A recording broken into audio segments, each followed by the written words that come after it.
Olá, queridos, sejam bem-vindos. Nós, nesse momento, iremos fazer uma meditação em apenas poucos versos, o início dos versos de Gálatas. Nós falaremos do verso 1 ao 4. Nós iremos extrair vida desses versos para que a gente possa compreender verdadeiramente a palavra de Deus.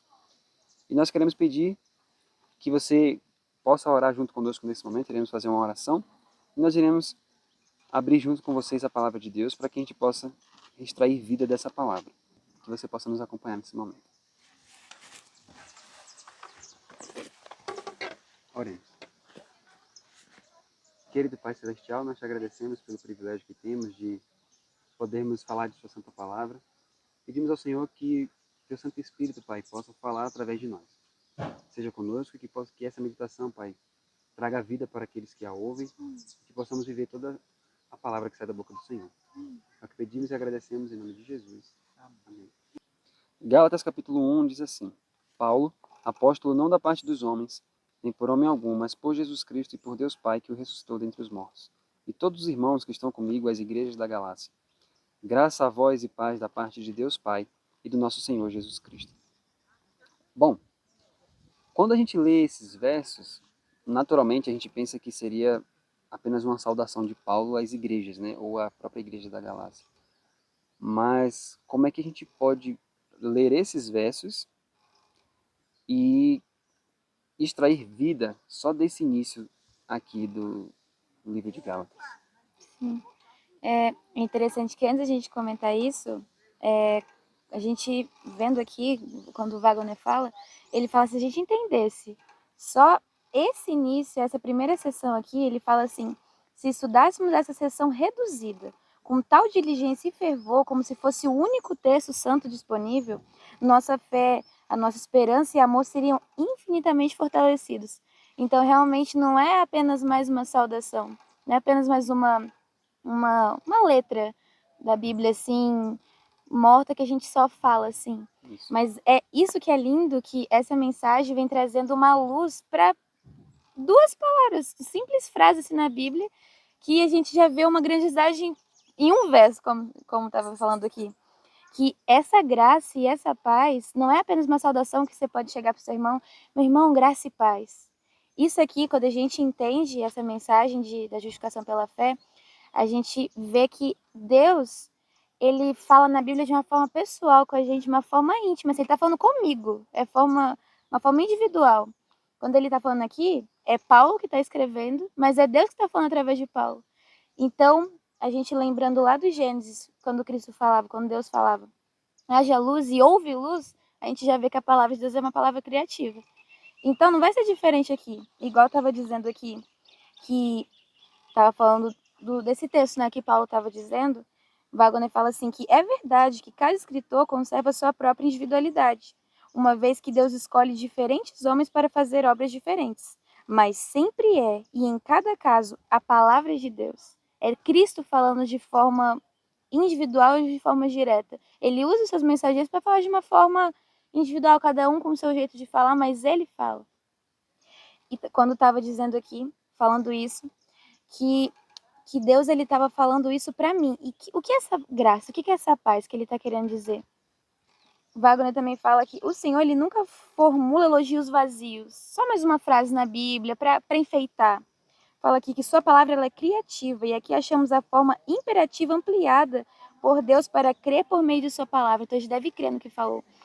E essa graça, ele realmente, Cristo dando essa graça pra gente, no mesmo instante que a gente lê, ele tá dando essa graça, esse poder pra gente, essa forma real.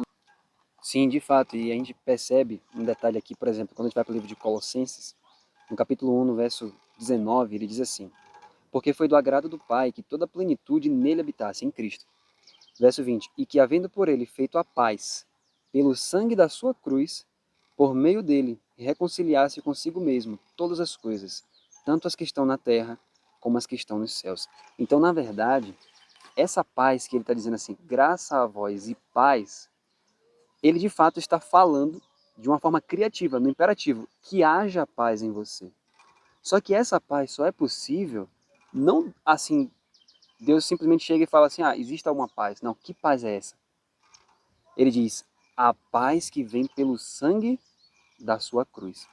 Ou seja, quando Jesus Cristo derramou o sangue naquele madeiro, se a gente parar para observar, o que é o madeiro? Por que ele tinha que sangrar no madeiro? Quando você olha para Gênesis capítulo 1, você vê que Deus disse para Adão e Eva, vocês podem comer de todas as árvores que existem no Éden. E aí ele disse, mas de uma árvore vocês não podem comer, que é da ciência do bem e do mal. Só que o que é que Satanás fez? Satanás entrou na serpente e ele foi justamente para a árvore. E justamente em um madeiro, ele apresentou a ciência do mal para eles. E eles aceitaram. Então, de um madeiro, de uma árvore, Satanás apresenta para eles o pecado.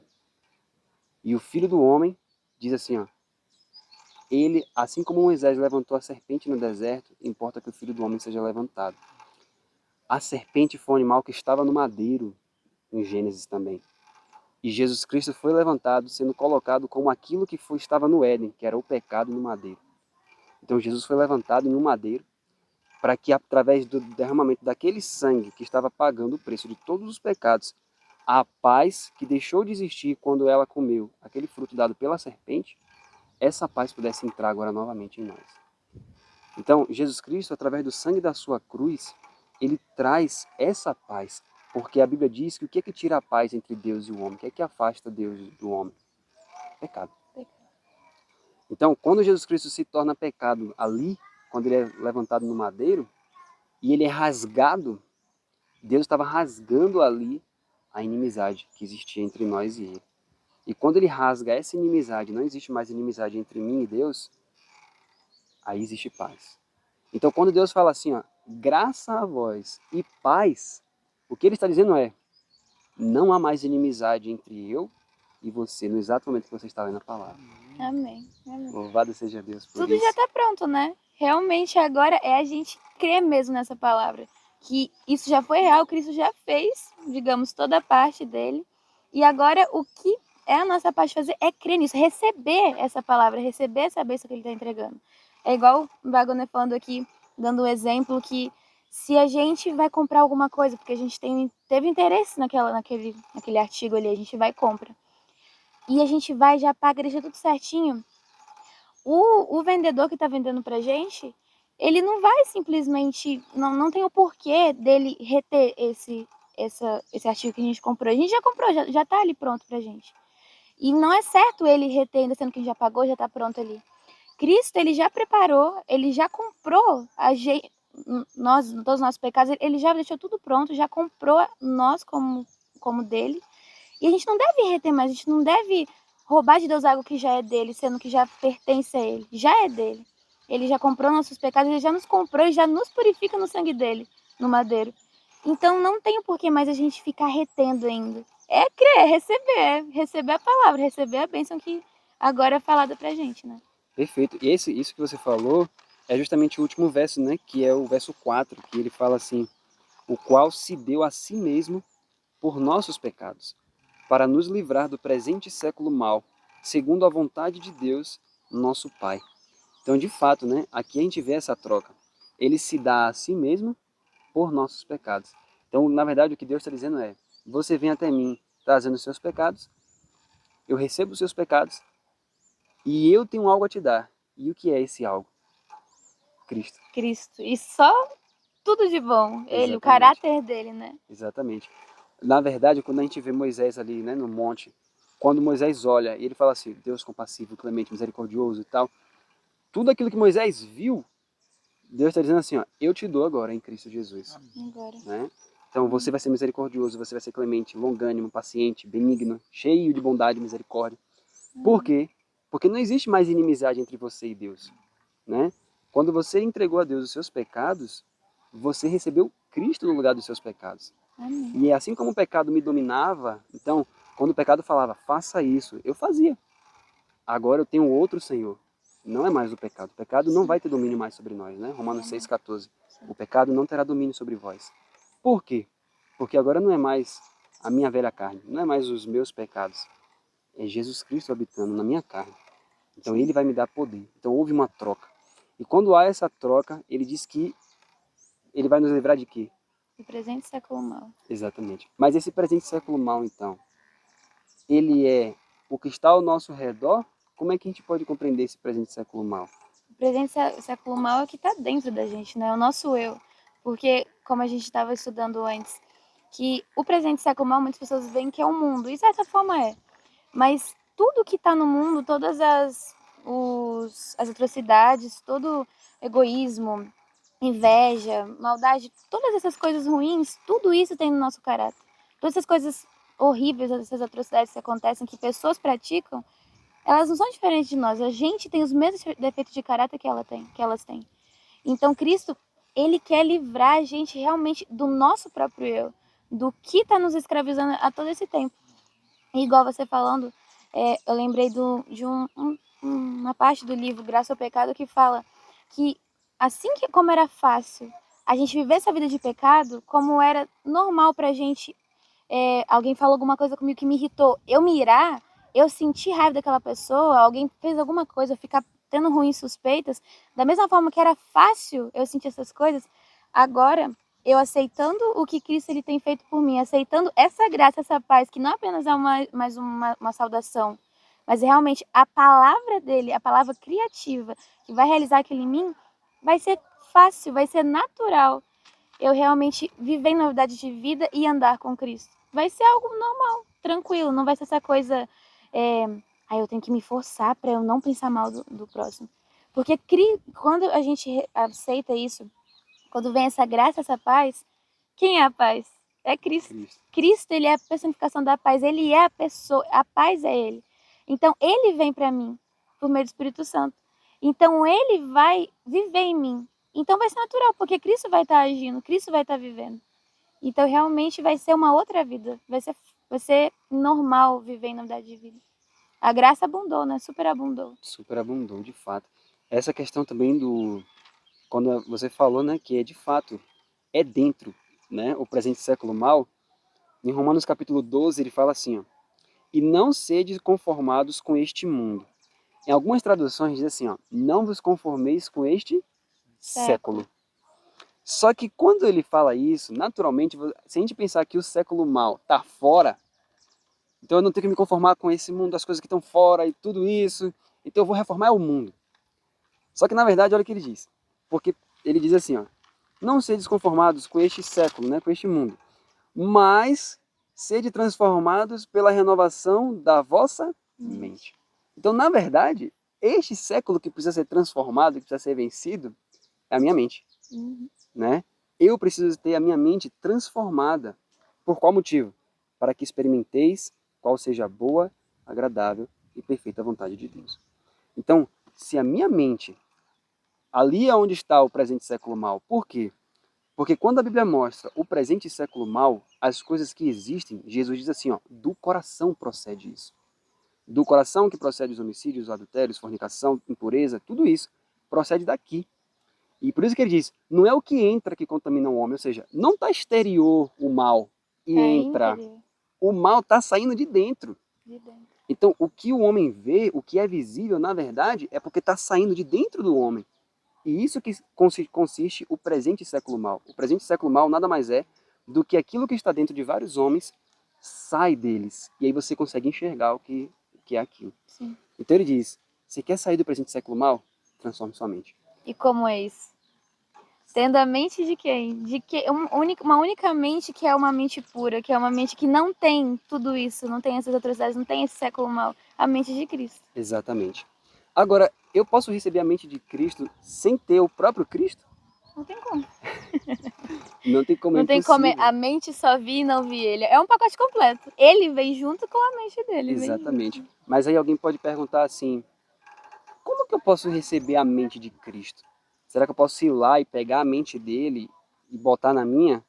Quem é que faz isso? Como que há essa troca de mente? Aí a gente tem que ler Efésios. Efésios. E a gente tem que ler como que há essa troca para a gente entender isso de forma clara, porque ele diz assim, ó, para que segundo, Efésios 3, verso 15, diz assim, para que, verso 16 na verdade, para que segundo as riquezas da sua glória, vos conceda que sejais fortalecidos com poder pelo seu Espírito no homem interior, para que Cristo habite pela fé nos vossos corações. Então, o que é que ele está dizendo aqui? Primeiro, o Espírito vai habitar no seu homem interior para que Cristo habite pela fé nos seus corações. Então, quem traz Cristo ao meu coração para viver ali pela fé O Espírito Santo. é o Espírito Santo. Então, para que eu tenha a mente de Cristo, o que é que eu tenho que clamar ao Senhor? Pai, dá-nos do teu Espírito. Porque o Espírito Santo faz com que Cristo venha habitar em meu coração pela fé. E como Cristo não vem sem a mente dele, se o Espírito Santo traz ele para mim, o que é que vai acontecer naturalmente? Vai vir Cristo para mim com a mente dele. Eu vou ter tudo que Cristo é. A mente de Cristo, o caráter de Cristo, a bondade de Cristo, tudo vai vir, né? Exatamente. Mas eis a questão. A forma que o Espírito Santo pode trazer Cristo, como que o Espírito Santo é derramado na nossa vida? Por meio da palavra. Não tem como eu apenas viver uma vida normal, comum, que eu vou, Senhor, me dá o teu Espírito Santo, mas não tenho contato com a palavra. Por causa que a palavra, igual a gente viu aqui, a palavra é Cristo falando para mim.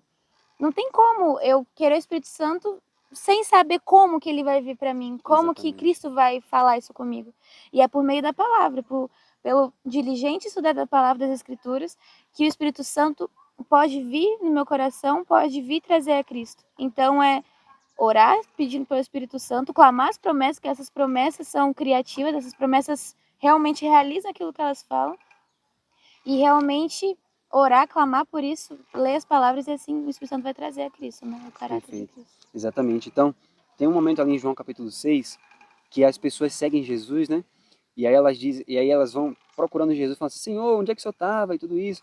Aí Jesus fala assim para elas: olha, eu digo a vocês que vocês estão me seguindo não pelos sinais que vocês viram, mas porque vocês comeram do pão e se saciaram. Aí Jesus diz assim: trabalhai não pela comida que perece, mas pela que permanece para a vida eterna. Ele estava ali se referindo a viver a vontade de Deus, ou seja, viver a justiça, porque ele falou assim em João capítulo 4, a minha comida é fazer a vontade daquele que me enviou. Então, quando ele diz isso, trabalhar e não pela comida que perece, ele está dizendo, olha, trabalhe para viver a vontade de Deus, deixe Deus viver a vida dele em você. E aí eles perguntam para Jesus, mas como nós vamos fazer as obras de Deus? Aí Jesus fala, a obra de Deus é esta, que creiais. Mas como que eu vou crer se alguém não pregar para mim? Sim. Mas já pregaram para mim na palavra. E como eu vou crer então se eu não tiver a palavra? Romanos 10, 17. A fé vem pelo ouvir, o ouvir vem pela palavra. Então como que eu vou ter fé se eu não tiver palavra? Como que eu vou ser cheio do Espírito se eu não tiver cheio da palavra? Então para eu ser cheio do Espírito, eu tenho que ser cheio da palavra. Sim. Então quando a gente junta tudo isso que a gente trouxe, significa o quê? Através da palavra, o Espírito vai habitar em meu coração. E esse Espírito vai trazer Jesus ali. E através de trazer Jesus ao meu coração, eu recebo a mente de Jesus. E então eu sou livrado do presente século mal. Amém. Então se eu era uma pessoa orgulhosa, não sou mais. Por quê? Não porque é mais eu quem vivo. Mas Porque o Cristo meu eu vive. continua orgulhoso. Sim. Mas como não é mais o meu eu vivendo, é Cristo, então não há mais orgulho. Sim. Então não significa que o meu eu melhorou. A vida cristã não é um melhoramento da vida antiga. É uma completa renovação da vida. É um outro homem, um outro caráter, não é mais. O Cristo ele não vem, chega no seu caráter, ó, meu filho, tem esses e esses defeitos. Vamos pegar um paninho, vamos tentar limpar aqui, mas você continua assim. Ele vem, ele tira esse caráter sujo que é o nosso e dá o caráter dele que é limpo, é outro caráter. Vira outro homem, outra pessoa, não, igual você falou, não é aperfeiçoamento do velho, é um conserto, é aquilo, uma roupa velha, coloca mais um trapinho de roupa limpa. É outra coisa, é outra roupa, é uma outra vida. Uhum. E na palavra de Deus fala que essas palavras que eu vos digo são espírito e vida. Então, realmente, por meio do Espírito Santo, vai trazer vida de fato, não é apenas, igual falou aqui, não é uma frase bem elaborada para você ficar meditando, meio que filosofando, nossa, que palavra até interessante que a Bíblia fala, isso é real, isso vai realizar na minha vida. Essa palavra que fala são espírito e vida vai criar uma vida nova, um espírito novo no meu coração de verdade. Vai criar em mim um novo coração, vai criar em mim um novo espírito mesmo. Vai criar esse coração que quer fazer a vontade de Deus. Porque essa natureza que nós temos não quer fazer o certo, não quer fazer a vontade de Deus, não quer passar horas estudando e lendo a Bíblia. Então, realmente, é a gente clamar a Cristo para Ele colocar a vontade dele em nós, que vai ser, é o que a gente falou, vai ser normal, vai ser gratificante a gente estudar, vai ser alegria pra gente estudar as palavras de Deus, né? Exatamente. O que é interessante é que a gente pode ver isso na prática, na vida de Saul, por exemplo. Sim. Porque Saul, no início do reinado dele, né, enquanto ele estava realmente temendo ao Senhor, ele sentia que ele não era digno. Ele sabia que ele não tinha dignidade para o chamado que ele tinha. Sim. E o que foi que Samuel disse para ele? Ele disse assim, olha, o Espírito se apossará de ti, e o que aconteceria com Saul? Vai se transformar em um novo, outro homem. Exatamente. O Espírito se apossará de ti e tu serás tornado um outro homem. Pela lógica, quanto tempo demoraria para um homem se tornar um outro homem? Dedicaria aí muitos anos, Quase que esforço. impossível, mas Pois se é, fosse possível, muito tempo. exato. Se você perguntar, às vezes, para muitas pessoas que estão já com 80, 90 anos, e às vezes muitas delas ainda têm os seus próprios defeitos de caráter, e você pergunta assim, mas você foi cristão a vida toda, como que você não conseguiu vencer isso? A pessoa nem vai saber explicar, ela vai dizer, eu não consegui. Não consegui. Então, talvez nem uma vida de 200, 300, 500, 600 anos, os antediluvianos viviam isso, né? Sim. E eles não conseguiram. Então, só que quando a palavra disse para Saul, você vai ser tornado um outro homem, a Bíblia diz que ele fez o quê? Assim que ele virou, se tornou outro homem com novos desígnios, com um caráter totalmente diferente. Exatamente. Assim que ele virou as costas. Ele creu na palavra e quando ele virou as costas, tudo se fez. O que é que a gente aprende com isso? Criação e redenção é o mesmo poder. Salmo 33 fala, Deus falou e tudo se fez. Por isso, quando a gente lê graça, voz e paz da parte de Deus, isso realmente acontece. Imediatamente. E se a gente crê como Saul criou naquele momento, no momento que a gente virar as costas, a graça se manifesta ali naquele exato momento. Amém, louvado seja Deus. Louvado seja Deus. Então, realmente, a gente vê, né, o poder da palavra de Deus. E que você que assistiu, né, essa meditação, possa ter recebido vida Amém. só em ouvir essas palavras que veio direto do trono da graça. Amém. Que Deus te abençoe. Oremos então. Maravilhoso Deus, excelso Pai, muito obrigada, Senhor, por mais esse momento que o Senhor nos concedeu de podermos, ó Pai, estudarmos mais um pouco da Tua Palavra. Temos visto, ó Pai, que as palavras que o Senhor nos diz através das Escrituras não são apenas palavras mortas, sem vida, mas realmente essas palavras trazem o Senhor para nós, para nossas vidas, ó Amém, Pai. Senhor. E nesse momento, clamamos a Ti que realmente, para as pessoas que estão nos assistindo e para nós também, venham ser derramados nas nossas vidas graça e paz, ó Pai. Amém. Que realmente o Espírito Santo venha ser derramado nas nossas vidas e que Ele venha fazer toda a transformação e venha trazer Cristo para nós, ó Pai. Amém. Clamamos a Ti, ó Pai, porque sabemos que a Tua palavra é criativa e o Senhor está falando conosco de forma individual. Amém. Transforma o nosso ser, ó Pai, transforma o nosso coração e que possamos cada vez mais buscar mais a Ti e levarmos essas mensagens de vida, de esperança para as outras pessoas que ainda não sabem, ó Pai. Amém. Seja conosco. Tudo isso nós lhe pedimos e lhe agradecemos em nome de Jesus. Amém. Amém.